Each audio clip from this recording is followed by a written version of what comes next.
Dan yang kedua, Al-Quran diturunkan tujuannya juga bukan hanya nadhir, cuma sekedar peringatan, menakut-nakuti, menjelaskan siksa, azab, neraka, tidak, tapi juga ada basyir.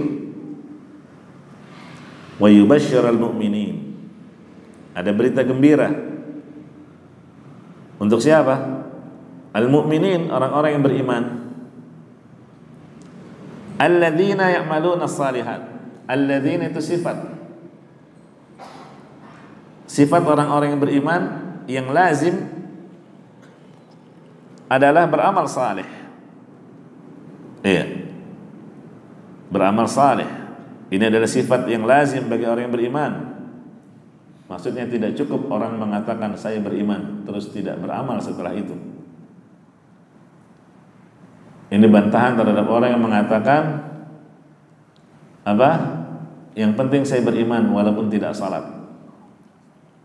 Yang penting saya beriman walaupun enggak puasa. Yang penting saya beriman walaupun tidak mengenakan jilbab.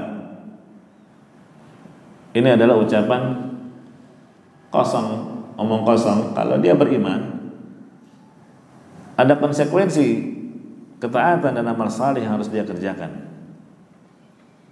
Iya. Dan juga di antara faedah dari ayat ini, Allah Subhanahu wa taala menyebutkan dengan fi'il mudhari', ya'maluna as-salihat.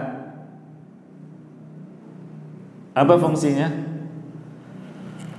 Kalau menggunakan fi'il mudhari' itu menunjukkan amalan salihnya bukan hanya dikerjakan sesekali saja, seperti sebagian orang awam yang mengerjakan salat hanya sekali sepekan, Jumatan saja.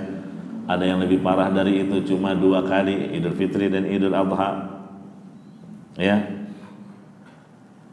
Dan dia merasa sudah cukup dengan itu. Padahal amalan saleh itu tidak cukup hanya dikerjakan sesekali, tapi hendaknya dilakukan terus-menerus sampai datang ajal menjemput. Wa'bud rabbaka hatta ya'tiyakal yaqin. Perintah untuk beribadah sampai datang ajal, kematian. Begitu ya. Itu faedah dari fi'il mudhari' yang disebutkan ya'maluna as-salihat. Jadi sifat yang lazim bagi orang-orang yang beriman adalah mengerjakan amalan saleh.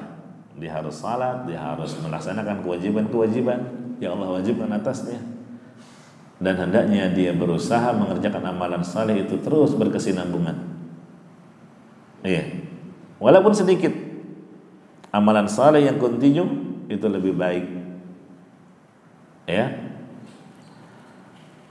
Nah, itulah basyir atau bisyarah. Jadi metode basyir dan nadhir itu ada dalam Al-Quran. Targhib dan tarhib. Makanya metode dakwah ahli sunnah bukan hanya mengambil satu sisi, yaitu seperti yang dilakukan oleh sebagian ahli bid'ah yang dalam dakwahnya hanya sekedar memberikan motivasi-motivasi, tidak pernah memberikan peringatan akan bahaya kesyirikan, bahaya kebid'ahan, bahaya penyimpangan, karena dianggap apa? Ini bisa memecah belah umat. Sudah kita sampaikan tentang keutamaan salat berjamaah di masjid, tentang keutamaan berbakti kepada orang tua, tentang keutamaan ini, keutamaan itu, sampai dikumpulkan dalam satu buku, ya, tentang fadilah amalan. Ya, tidak pernah mereka peringatkan akan bahaya bid'ah, bahaya kesyirikan, bahaya kekufuran, bahaya penyimpangan. Nah, ini dakwah hanya dengan satu sisi, memberikan motivasi. Dan juga jangan sebaliknya, dakwahnya terus-terusan memperingatkan umat. Semua serba dilarang, ini nggak boleh, ini nggak boleh, ini dilarang, ini haram, ini bid'ah. Sedangkan tidak dia berikan solusi. Iya, kasih motivasi. Jangan membuat orang lari. Ya. Nah, itu yang dimaksud dengan basyira wa nadhira.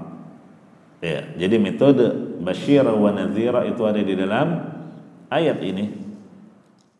Hadza siratun مستقيم